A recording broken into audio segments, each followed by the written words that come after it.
Beaucoup de parents pensent que tant qu'ils ne se disputent pas devant les enfants, tout va bien. Mais les enfants ne fonctionnent pas comme les adultes. Ils ressentent les silences, les tensions, les ambiances lourdes. Ils sentent quand quelque chose ne va pas, même quand personne ne crie, même quand tout semble calme en surface. C'est souvent dans ce contexte qu'une pensée apparaît, parfois à voix basse, parfois seulement dans la tête. Je tiens encore pour eux. Je ne peux pas leur faire ça. Ils ont besoin de leurs deux parents. Si ces phrases vous traversent l'esprit, il est important de le dire clairement dès le début. Vous n'êtes ni faible, ni lâche, ni égoïste.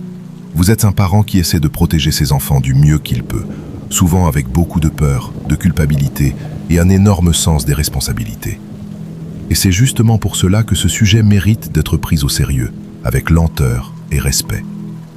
Ici, il ne s'agit pas de dire qu'il faut rester, ni de dire qu'il faut partir. Il s'agit de comprendre ce que signifie vraiment rester pour les enfants, ce que ce choix produit dans une famille et comment savoir s'il protège réellement ou s'il abîme, parfois sans qu'on s'en rende compte. Quand on décide de rester pour les enfants, on le fait rarement par confort, on le fait dans l'urgence émotionnelle. On se dit qu'ils sont trop petits, qu'ils ne comprendraient pas, qu'il faut tenir encore un peu. Ce raisonnement part presque toujours d'un endroit très sain, l'amour parental. Mais il y a une chose essentielle qu'on oublie souvent. Les enfants n'ont pas besoin de parents parfaits. Ils ont besoin de parents émotionnellement présents. Un enfant ne comprend pas les problèmes d'adultes, mais il comprend très bien l'ambiance dans laquelle il grandit. Il ressent la distance entre ses parents. Il ressent quand il n'y a plus de tendresse, plus de regards, plus de joie partagée. Et face à cette tension silencieuse, beaucoup d'enfants se posent une question dangereuse.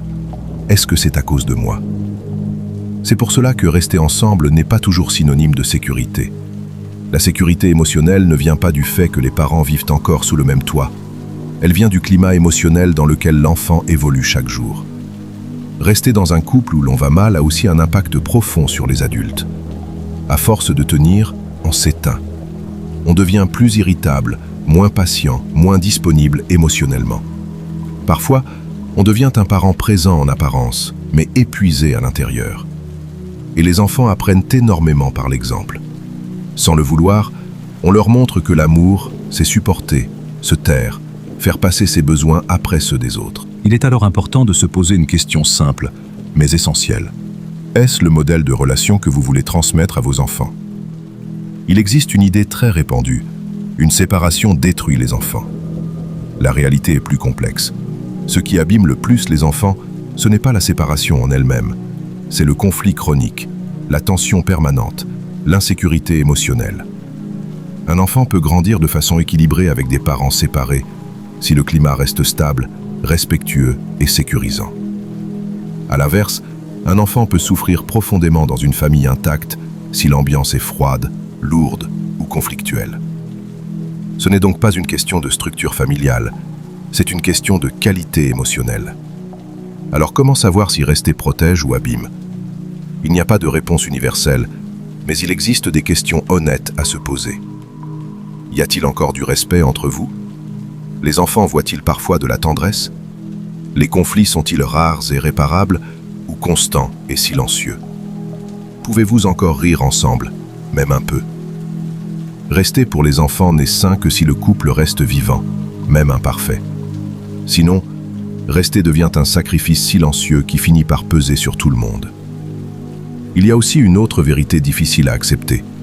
Partir ne signifie pas abandonner ses enfants. Parfois partir, c'est montrer qu'on peut se respecter, poser des limites et choisir une vie plus juste. Et parfois, rester est un acte courageux, quand les deux adultes s'engagent réellement à recréer un climat sain. Ni rester, ni partir n'est un échec. Ce qui abîme, c'est de rester ou de partir sans conscience. Dans les prochaines vidéos, nous verrons comment parler aux enfants sans les inquiéter, comment recréer du lien quand on décide de rester, comment prendre une décision sans culpabilité et comment protéger les enfants quoi qu'il arrive. Si ce type de contenu vous aide, abonnez-vous. Chaque semaine, on prend le temps de parler des vrais sujets de couple et de parentalité avec des mots simples, sans jugement. Et si vous le souhaitez, partagez en commentaire. Restez-vous pour vos enfants ? Ou êtes-vous en train de vous poser la question ?